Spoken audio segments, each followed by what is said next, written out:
everyone. Welcome back to another episode of Spiritual Superpowers. This is Caron. I'm Dawn, and today we have a topic of conversation that I think a lot of people have a lot of questions about. Retrograde. Yeah. I think a lot of people, when they think of astrology, think about Mercury retrograde because it happens 3 times a year. Yeah. And a lot of times people are like, oh my God, no, not Mercury's in retrograde. They think like everything's going to happen or everything's going to go wrong. Yeah. It's actually really fun to blame everything on Mercury retrograde. Yeah. But we sat down with David Bensimon to really kind of talk about what retrograde is and how we are influenced by it, and that there's more than just Mercury that goes retrograde. Right. In fact, he was very excited about the Venus retrograde coming up. Yeah. And I think because it's a fairly powerful, long retrograde. And it has to do with relationships, right? Yes. Yeah. Yes. So a lot of learning can come out of that. Yeah. So here is a clip of us talking with David about retrograde. If someone were to come up to you and ask you, what is astrology? How would you answer that in succinct way? I guess you could say it's how the alignments of stars, planets, celestial bodies influence our individual lives and then the greater, broader collective and civilization in general. It is really a recorded 2,000 plus year old study of how planetary influences and planetary movements and alignments affect us. And I think people can maybe relate to that. I think more people are at least understanding, and you're going to cringe when I say this, but at least understanding the concept of Mercury retrograde. No. How it affects, or the moon and how it affects them. I love that that's part of the lexicon. And I think that there are so many, Dawn and I were just discussing about the sun signs and the horoscopes being a big entry point for a lot of people in astrology. Now in the mainstream, you hear Mercury retrograde or you hear things about the moon. And so these are all new entry points being created for people to get into astrology, which is, I think, why there's so much astrology is entering a new glow up phase, which I'm really excited about. And that's why there's so many younger people coming to astrology and so many people in general coming to astrology because of these references, these pop culture neologisms are now astrological based, or these astrology things are now part of pop culture. So I love it. I'm not cringing because it's really brought people into the fold, which is cool. I agree. Sort of me as a yoga instructor, I'm not a fan of hot yoga, but it's brought a lot of people to yoga, right? So right. Yeah. And it's a chance for deeper exploration. Let's have you explain this, okay, for our viewers, because so many people are afraid of Mercury retrograde because that's how it's kind of communicated to us that things go wrong during Mercury retrograde. What is your interpretation of Mercury retrograde? So I too would view it, or used to view it in a more wholly negative light, or this is something that is going to cause problems in my life. But I think the awareness of what it means helps mitigate those issues and problems significantly. When you start to understand the usefulness of retrograde periods and the purpose and the design of retrograde periods and what things are going to be more beneficial to do and what things are going to be less beneficial and more challenging or less constructive, you start to know okay, this is a period where I do these things and not the other. It's almost like if you always are lifting a bunch of weights, it's knowing this is a time of year where I should maybe do more body weight exercises, stretching, yoga. It's just creates balance. And so the reason Mercury retrograde gets so many people is because, especially in our modern day where where communication kind of really ruling so many of the day-to-day life activities that we encounter and that we have to do well in to have a good day. So when Mercury goes retrograde, these things do not function as they once did. So it is less about external communication and the ease of which we can like convey our thoughts and the ease at which we can relay information is somewhat restricted. And we have to be a little bit more thoughtful about like what we are trying to say and how that could be misconstrued and how that could be misunderstood. A big helpful like hack for Mercury retrograde and any retrograde is to use the prefix re and put it instead of in front of something. So we would, reevaluate is a big one. Review. So it is a period where you're maybe not trying to advance or move things forward as much as you are to like fully process and understand things that are already in front of you and maybe that you glazed over and didn't fully understand. And it's retrogrades are like very kind of personal and internal periods to make sense for things inside, to wrap your mind around something and to process what something means to you and how you really feel about it. It gives you a period to slow down and to reassess. There's the RE again, how you want to approach something. It is also a time to rest your mind and maybe not push it as hard. I mean, that's the whole point. If planets didn't go through retrograde periods, we would just like blow up. Like we can't just constantly go and go and go. And societally, we're so conditioned to like go all the way and always be productive and always be able to like be 100%, cognitively and be able, but like, no, like we have to just chill the fuck out and like stare at stuff and like stare at carpet. I guess I'm like a children's author. I shouldn't use profanity, but I do think that it's so much about, it's a release valve. It really is a release valve, especially Mercury for our mind. It's a release valve of our thought process, of our communication styles. And it just helps you reassess. So it's a great time not to like sign new contracts, not to initiate a lot of new things and not to try to like start a new project. But it's a great time to finish, like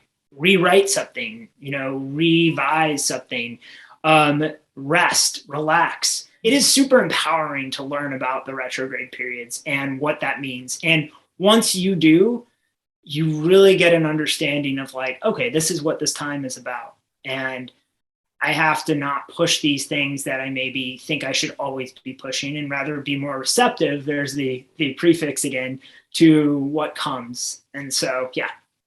Yeah. And one thing I think it would be good for our viewers to, for those who might not know, a lot of times people think that the planets go backwards in retrograde, but really, as you said, it's a time to slow down, and that's what they're doing. They're just slowing down, right? Where they almost, when you look at them, they appear like they're going backwards, but they've just slowed down. Right. It's another example of how that symbolically is put into play rather than their literal operation is not doing. So even Mercury has to slow down 3 times a year and have a little break. Yeah, exactly. And we should too.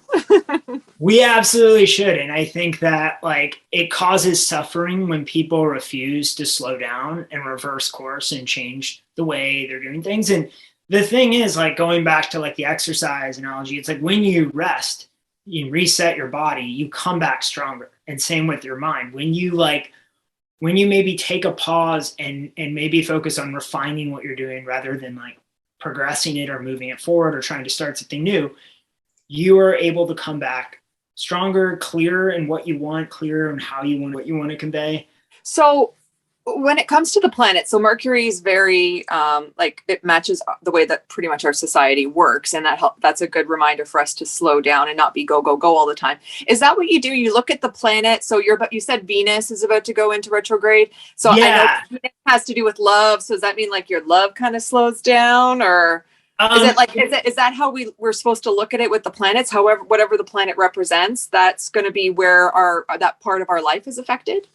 Yes. Absolutely. And then you obviously will see like where this is in your individual chart, but to understand the central themes of the planet, and to understand like Mercury representing primarily like communication, and then understanding Venus representing justice, fairness, relationships, balance, beauty, aesthetics, and then Mars representing forward momentum, representing our drive, representing conflict, representing how we achieve what we want to achieve. The fuel that we need to move forward in our life is essentially Mars, and then there's a lot more. So this Venus retrograde is in the sign of Capricorn, Dawn. So it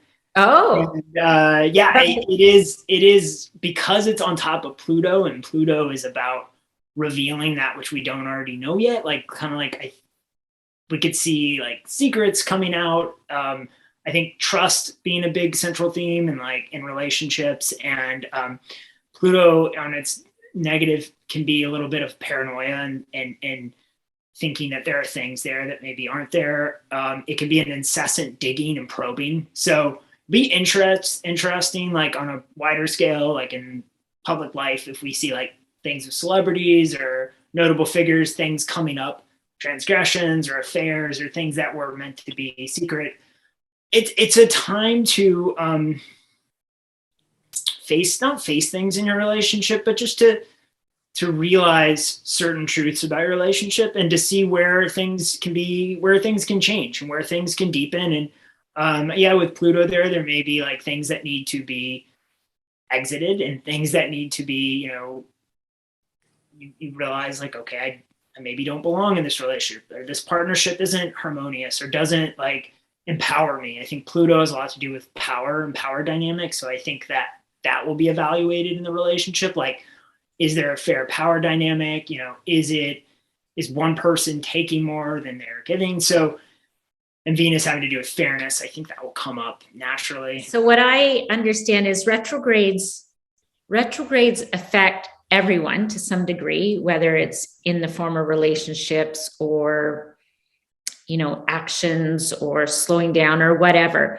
But then there's the interaction of your zodiac sign, which is where you get more personal. So the retrogrades are just general, and then the relationships of the planets within your zodiac sign are more individual. Is that correct? Absolutely. So looking at where the sign or where the planet retrogrades in the zodiac. So just as we mentioned, Venus is going to retrograde in the sign of Capricorn. Looking at your chart and seeing where is Capricorn, what area, what house does Capricorn fall in, what area of life will be emphasized. So where specifically will those themes play out? Capricorn having a lot to do with prominence and achievement and our public lives. It will be really interesting. I think, wherever Capricorn falls, it can kind of expose things in public life, especially with Pluto there. So I think it'll be interesting how people's professional lives, because that's such an emphasis of Capricorn, how that is influenced. And so professional partnerships and how our partnerships coexist with our professional ambition will be an interesting side theme as well.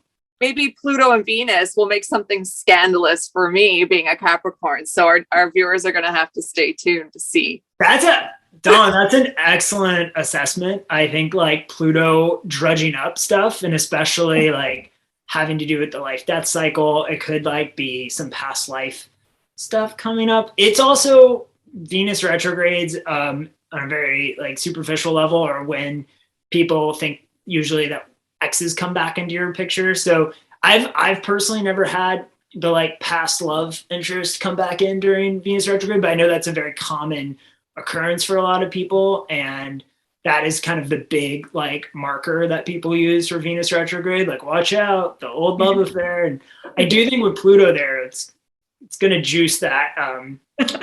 Yeah. So Sure.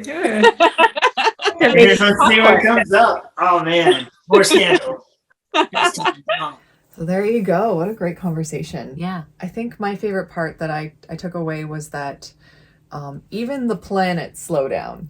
Yes. Yeah. They're not go, go, go. So we're meant to slow down, just like the planets do. Mm-hmm. Yeah. And those planets, whatever they represent energetically to us, it affects that part of our lives. Yeah. Yeah. So if, for example, Venus, which represents love and relationships and that sort of thing, when it goes retrograde, we want to take a step back from relationships and maybe do a little more introspection and meditation on that sort of thing. And anything in the relationship that might need to come up will probably come up.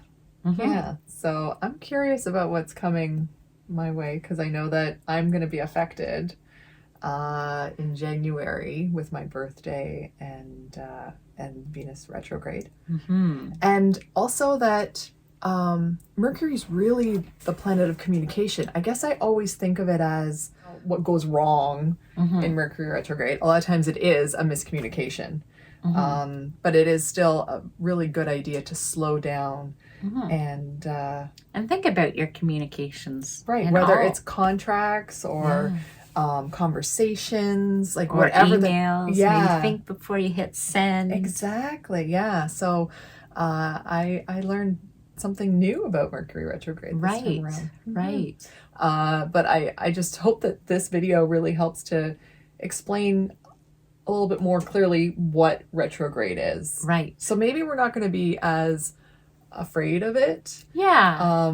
And we will maybe understand some of the things that happen when these planets go retrograde. Yeah.